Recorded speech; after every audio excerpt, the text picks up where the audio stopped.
حضرت عمر کا اسلام لانا اسلام کے لیے عزت کا ذریعہ بنا اور بلند آواز سے نعرہ تکبیر مکے کی فضاؤں میں بلند ہوا۔ 40 مسلمان جب ہو گئے تو پھر میرے رب نے کہا یا ایھا النبی حسبک اللہ، اے نبی تمہارے لیے اللہ کافی ہے، ومن اتبعک من المؤمنین، اور تمہارے لیے اہل ایمان کافی ہیں۔ حضور علیہ السلام کے حوالے سے ان کی حساسیت اور ان کا جوش و جذبہ اور ان کی غیرت ایمانی دیدنی تھی۔ حضرت شاہ ولی اللہ محدث دہلوی علیہ رحمہ فرماتے ہیں کہ 17 مقامات پہ قرآن مجید میں حضرت عمر کی رائے کے مطابق قرآن نازل ہوا۔ یہ اللہ نے حضرت عمر کو شان عطا فرمائی۔ اور پھر جب حضور علیہ السلام کے وصال کے بعد حضرت عمر سیدنا صدیق اکبر کے وصال کے بعد بھی تخت خلافت پہ بیٹھے، 22,55,000 مربع میل پہ آپ کی حکومت کی حدود پھیل گئی، اور حضرت عمر کی حکومت صرف انسانوں پر نہیں تھی، عمر کی حکومت پانیوں پر بھی تھی، عمر کی حکومت آگ پر بھی تھی، عمر کی حکومت ہواؤں پر بھی تھی، اور عمر کی حکومت دھرتی پر مٹی پر بھی تھی۔ آپ جانتے ہیں کہ مصر کے گورنر نے لکھا کہ یہاں تو عجیب کہانیاں ہیں۔ کیا ہوا؟ کہا کہ دریائے نیل اتنی دیر تک چلتا نہیں جب تک ایک نوجوان لڑکی کو زیورات سے آراستہ کر کے نیل میں ڈالا جاتا ہے، پھر نیل چلتا ہے، اور یہ برسا برس رسم جاری ہے۔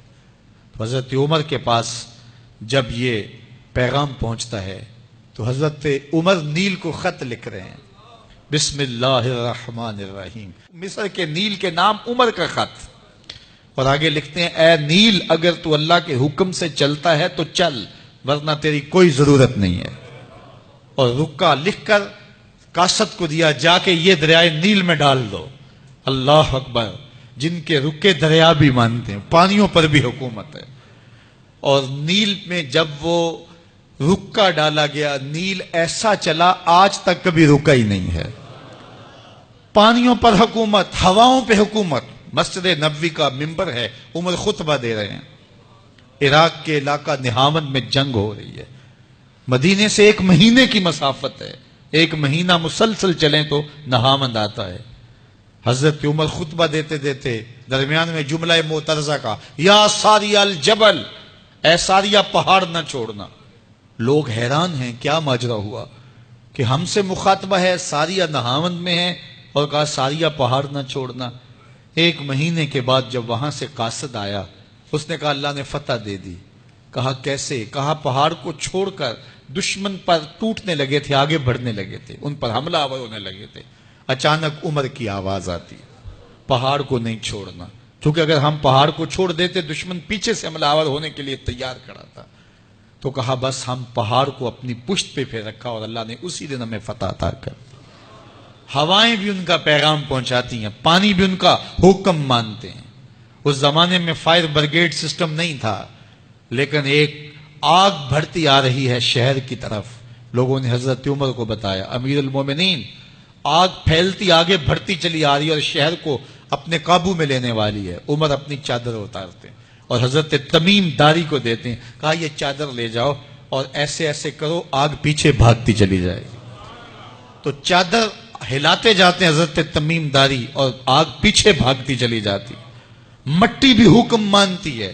ایک لونڈی کھڑی رو رہی ہے راستے میں، کہا تجھے کیا ہوا؟ کہا ٹھوکر لگی، میرا تیل زمین میں بہہ گیا، میری مالکہ بڑی سخت ہے، وہ مجھے کہے گی تم نے یہ کیا کیا۔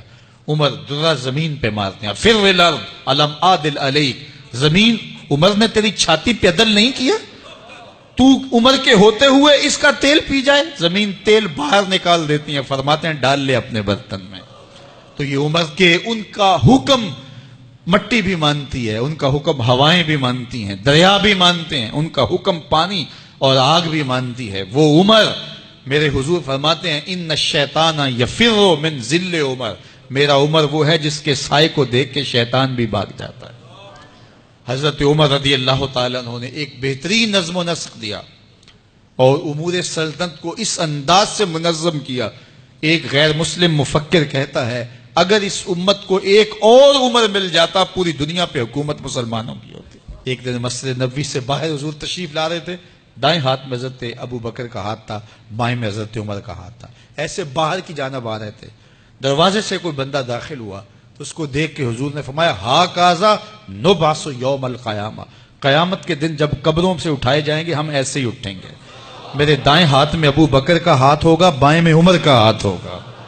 اللہ اکبر۔ جے شک ہووی تے چل مدینے، جے شک ہووی تے چل مدینے، آ ویخ لے جوڑ مزاراں دا، بن یار نبی دیاں یاراں۔